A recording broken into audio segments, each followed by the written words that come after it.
বউ বাচ্চা থাকার পরে কোনো নারী যদি ওই বিবাহিত পুরুষের সাথে সম্পর্কে লিপ্ত হয় কিংবা ওই বিবাহিত পুরুষের দিকে হাত বাড়ায়, নিঃসন্দেহে ওই নারীর চরিত্রে সমস্যা আছে। কারণ কোনো ভালো নারী অন্য এক নারীর সাজানো গোছানো সংসার কখনোই ভাঙতে পারে না। আবার এই পরক্রিয়া করা নারীরাই বলে, প্রথম স্ত্রী যদি স্বামীকে দ্বিতীয় বিয়ের পারমিশন না দেয় সে নাকি গুনাহের কারণ হবে। আর পুরুষের দ্বিতীয় বিয়ে করতে অ্যাবিলিটির প্রয়োজন নাই, মনের প্রয়োজন। তাহলে এই হাদিসটা যদি এমনই হতো, হযরত ফাতেমা হযরত আলীকে সর্বপ্রথম বিয়ের পারমিশন দিতেন।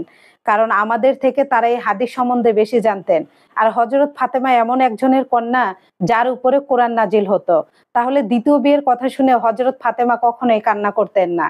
এসব কথা ওই মেয়েরাই বলে যারা কিনা অন্য নারীর স্বামীকে নিয়ে টানাটানি করে। আমি তাদের উদ্দেশ্যে একটা কথা বলতে চাই, শুনতে খারাপ হলেও এটা সত্যি।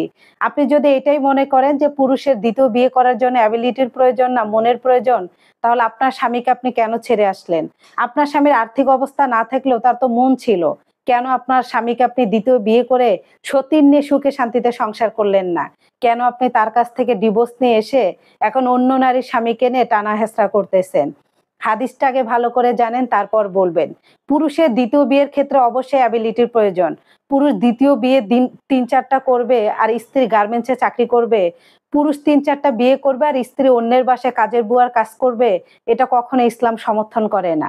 মেয়েদেরকে ইসলাম ঘরে থাকার আদেশ দিয়েছে। আর পুরুষকে বলেছে বাহিরে কাজ করার জন্য। আমি কাউকে হাট করার জন্য বলিনি। তবে এই হাদিসটা হবে এইরকমই। পুরুষের মন নয়, পুরুষের অ্যাবিলিটি থাকতে হবে। আর পুরুষ কোনো নারী সৌন্দর্যের প্রেমে পড়ে বিয়ে করতে পারবে না। পুরুষ অসহায় মেয়েকে বিয়ে করে তার পাশে দাঁড়াতে পারবে। এইটাই ইসলাম বলে। আগে জানেন, বোঝেন, তারপর বলতে আসবেন। আমি কাউকে হাট করতে চাইনি। যদি কাউকে হাট করে থাকি মাফ করে দিবেন।